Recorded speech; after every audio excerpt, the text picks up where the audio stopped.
బ్రేకింగ్లో చూస్తున్నాం. మహిళా రిజర్వేషన్లు డీలిమిటేషన్పై కేంద్రం దూకుడు పెంచింది. లోక్సభ సీట్లు భారీగా పెరగనున్నాయి. 850 సీట్లతో డీలిమిటేషన్ జరగనుంది. రాష్ట్రాలకు 815 సీట్లు, అలాగే యూటీలకు 35 సీట్లు కేటాయించే దిశగా అడుగులు పడుతున్నాయి. రాజ్యాంగ సవరణ బిల్లు డ్రాఫ్ట్ను కేంద్రం ఎంపీలకు అందజేసింది. అలాగే ఏప్రిల్ 16, 17, 18 తేదీల్లో మహిళా రిజర్వేషన్ చట్ట సవరణ బిల్లుపై కూడా చర్చ జరుగుతుంది. డీలిమిటేషన్ ప్రక్రియకు రోడ్ క్లియర్ అయింది. ఆర్టికల్ 55, ఆర్టికల్ 81 సవరణలకు కేంద్రం సర్క్యులర్ జారీ చేసింది.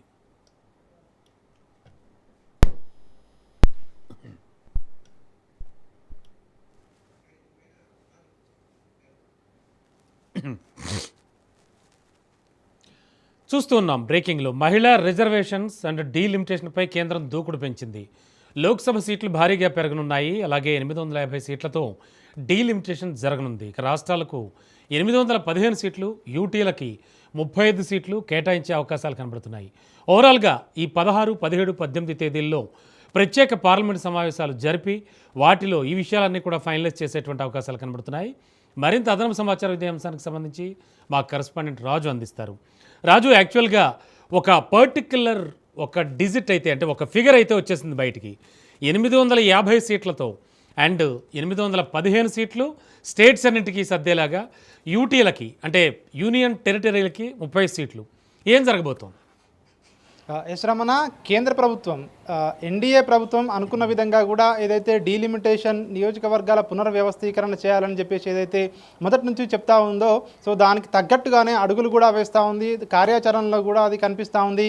దీనికి సంబంధించి ఇప్పటికే దేశవ్యాప్తంగా 543 లోక్సభ స్థానాలు ఉన్నటువంటి ఈ తరుణంలో ఇవన్నీ కూడా డీలిమిటేషన్లో భాగంగా 850 స్థానాలకు పెంచేందుకు వీలుగా ఇప్పటికే రాజ్యాంగ సవరణ చేయాలని చెప్పి ఇప్పటికే కేంద్ర ప్రభుత్వం నిర్ణయం తీసుకోవడం జరిగింది. దీనికి సంబంధించి తాజాగా డ్రాఫ్ట్ బిల్లును కూడా ఎంపీలందరికీ కూడా సర్క్యులేట్ చేయడం జరిగింది. ఇప్పటికే అందరి ఎంపీలకు సంబంధించి ఈ యొక్క డ్రాఫ్ట్ను పంపించడం జరిగింది. సో దీనికి సంబంధించి 850 సీట్లు ఏవైతే ఉన్నాయో ఇందులో 815 సీట్లు ఇటు రాష్ట్రాలకు, మిగతా 35 సీట్లు కేంద్రపాలిత ప్రాంతాలకు వచ్చే విధంగా కూడా ఈ చట్ట సవరణ చేయబోతా ఉన్నారు. దీనికి సంబంధించి ఈ నెల 16వ తేదీ నుంచి కూడా ప్రత్యేక పార్లమెంటు సమావేశాలు జరగబోతూ ఉన్నాయి. ఈ పార్లమెంటు సమావేశాల్లోనే ఉభయ సభల్లో కూడా ఈ డీలిమిటేషన్కు సంబంధించి బిల్లులను పెట్టి ప్రభుత్వం ఆమోదించుకునేందుకు కృతనిశ్చయంతో మనం చూస్తూ ఉన్నాము. దీనికి సంబంధించి ఇప్పటికే ఒకవైపు ప్రతిపక్షాల నుంచి, ఇండియా కూటమి నుంచి పెద్ద ఎత్తున నిరసనలు వస్తున్నప్పటికీ కూడా ఎన్డీఏ ప్రభుత్వం ఏమాత్రం వెనక్కి తగ్గడం లేదు. ఎట్టి పరిస్థితుల్లోనూ 2011 జనాభా లెక్కల ప్రకారం డీలిమిటేషన్ ప్రక్రియ పూర్తి చేసి తీరుతామని చెప్పి చెప్తా ఉన్నారు. ఎందుకంటే 2026 జనాభా లెక్కల ద్వారా దీన్ని డీలిమిటేషన్ చేయాలని చెప్పేసి కూడా కాంగ్రెస్ పార్టీ లాంటి ఏదైతే పార్టీలు చెప్తా ఉన్నప్పటికీ కూడా బీజేపీ ప్రభుత్వం, ఎన్డీఏ ప్రభుత్వం ఒకటే చెప్తా ఉంది, 2026 జనాభా లెక్కలు కంప్లీట్ అయితే మళ్ళీ పునర్విభజన చేయడం కష్టమవుతుంది, మళ్ళీ ప్రాసెస్ మొదటికి వస్తుందని చెప్పి కూడా చెప్తా ఉంది. 2011 జనాభా లెక్కల ప్రకారం అయితే ఎట్లాంటి కాన్సిక్వెన్సెస్ ఉండవు, ఏ రాష్ట్రానికి కూడా అన్యాయం చేయడం లేదు, జనాభా ప్రాతిపదికన తీసుకోవడం లేదు. ప్రోరేటా ప్రకారం అంటే ఏదైతే 50% ఇంక్రీజ్తో దేశవ్యాప్తంగా కూడా అన్ని రాష్ట్రాలకు ఏ విధంగా పెరుగుతాయో అదేవిధంగా ఇటు దక్షిణాది రాష్ట్రాలకు కూడా అదేవిధంగా పెరుగుతాయి. ఎక్కడా కూడా ఏ రాష్ట్రానికి అన్యాయం జరగదు అని చెప్పేసి కూడా ఇటు బీజేపీ ప్రభుత్వం చెప్తున్నటువంటి పరిస్థితి కనిపిస్తూ ఉంది. దీనికి సంబంధించి ఈ సీట్లు పెరగాలంటే రాజ్యాంగ సవరణ చేయాల్సి ఉంటుంది. రాజ్యాంగంలోని ఆర్టికల్ 55, ఆర్టికల్ 81లకు సవరణ చేయాలని చెప్పేసి కూడా ఇప్పటికే ఈ యొక్క డ్రాఫ్ట్ ప్రతులను ఎంపీలందరికీ కూడా ఇప్పటికే ఇటు కేంద్ర ప్రభుత్వం పంపిణీ చేయడం జరిగింది. మరొక వైపు ఇండియా కూటమి ఏ విధంగా వ్యవహరించాలి సభలో అన్నట్టు దానిపై కూడా ఇప్పటికే సమాయత్తం అవుతా ఉంది. రేపు మధ్యాహ్నం 3 గంటలకు ఏఐసీసీ అధ్యక్షుడు మల్లికార్జున ఖర్గే నివాసంలో ప్రత్యేకంగా సమావేశం కాబోతా ఉన్నారు.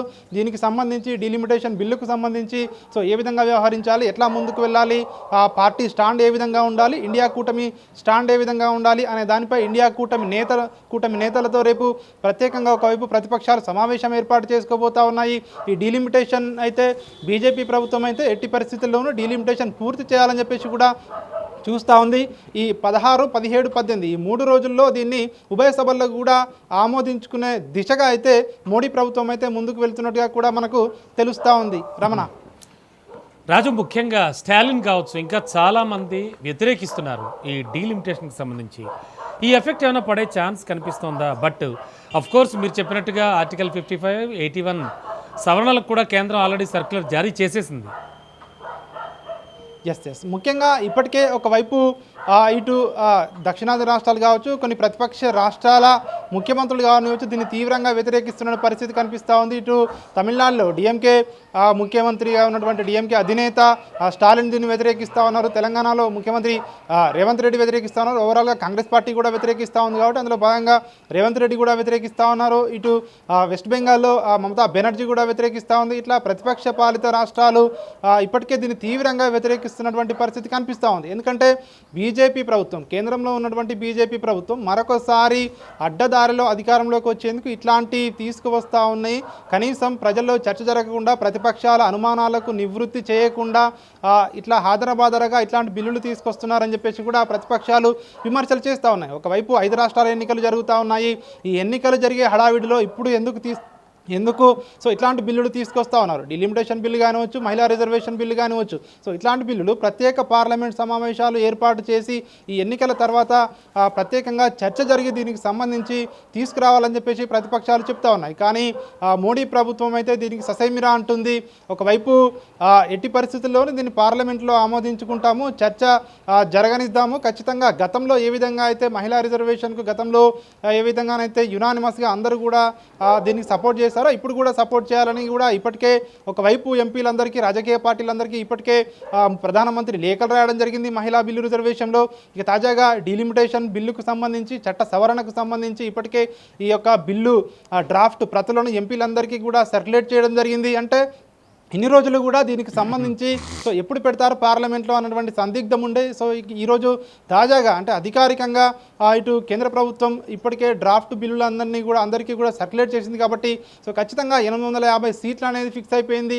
815 సీట్లు రాష్ట్రాలకు, మిగతా 35 సీట్లు యూనియన్ టెరిటరీస్కి కేటాయిస్తారని చెప్పేసి కూడా తెలుస్తూ ఉంది. కాబట్టి దీనికి సంబంధించి రాజ్యాంగ సవరణలు 2 ఉంటాయి. ఈ 2 సవరణలు పూర్తి చేసుకోవాలని చెప్పి కూడా ఇప్పటికే ఇటు మోడీ ప్రభుత్వం కృత నిశ్చయంతో మనకు కనిపిస్తూ ఉంది. దీనికి సంబంధించి ప్రతిపక్షాల విమర్శలు మరి ఏ విధంగా ఉండబోతా ఉన్నాయి, పార్లమెంట్లో 16వ తేదీ నుంచి దీనికి సంబంధించి ఈ బిల్లు ప్రవేశపెడుతున్న సందర్భంలో కానివచ్చు, చర్చ సందర్భంలో కానివచ్చు ఎట్లాంటి పరిణామాలు చోటు చేసుకోబోతా ఉన్నాయి అనేది వంటి మాత్రం ఒక ఉత్కంఠ అయితే కొనసాగుతున్నటువంటి పరిస్థితి కనిపిస్తూ ఉంది. Okay, thank you Raju.